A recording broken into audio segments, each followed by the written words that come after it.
Di awal abad ke-20, Jazirah Arab adalah wilayah yang sebagian besar terdiri dari gurun pasir tandus. Kehidupan keras dan sumber daya alam sangat terbatas. Masyarakatnya hidup secara nomaden, bergantung pada peternakan dan perdagangan kafilah yang melintasi jalur-jalur kuno. Di tengah kondisi yang serba sulit ini, seorang pemimpin visioner bernama Abdulaziz Ibnu Saud memulai perjuangan untuk menyatukan suku-suku yang saling berperang di bawah satu panji pada tahun 1932.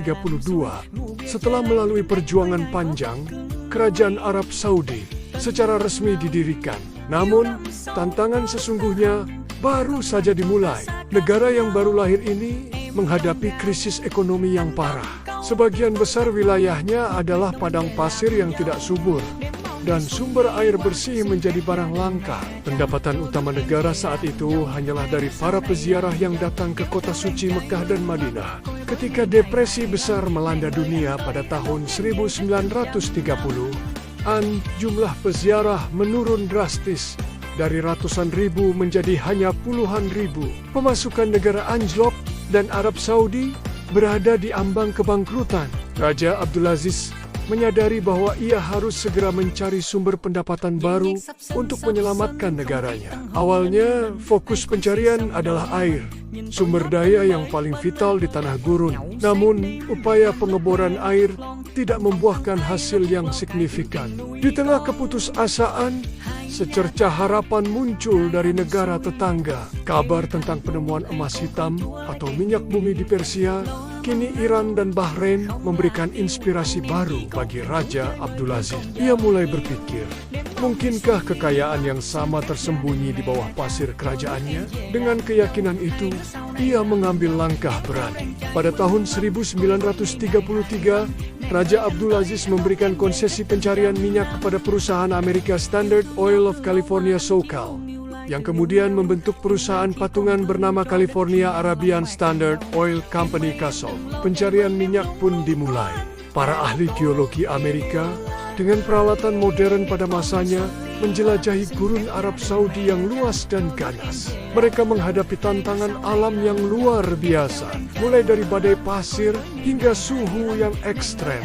Sumur pertama digali di Damu, sebuah area yang berdasarkan penelitian geologi menunjukkan potensi adanya minyak. Namun, sumur pertama, kedua, hingga keenam tidak menunjukkan hasil yang menjanjikan. Kegagalan demi kegagalan membuat tim hampir putus asa. Namun, seorang ahli geologi bernama Max Tanek tetap optimis. Ia yakin bahwa mereka hanya perlu menggali lebih dalam. Atas desakannya, pengeboran dilanjutkan pada sumur nomor 7 yang kemudian dikenal sebagai Damom No. 7. Setelah berbulan-bulan bekerja tanpa lelah, pada tanggal 3 Maret tahun 1938, keajaiban itu terjadi. Dari kedalaman hampir 1,5 km di bawah permukaan bumi, minyak akhirnya menyembur keluar. Inilah momen bersejarah yang akan mengubah takdir Arab Saudi untuk selamanya.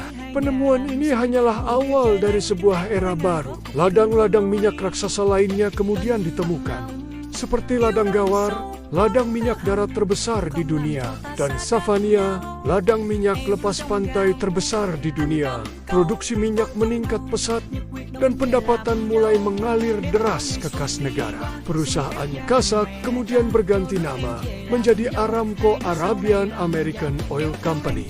Dengan kekayaan baru dari minyak, Arab Saudi memulai transformasi besar-besaran. Pendapatan dari ekspor minyak digunakan untuk membangun infrastruktur modern, jalan raya, pelabuhan, bandara, rumah sakit, dan sekolah. Kota-kota baru tumbuh di tengah gurun.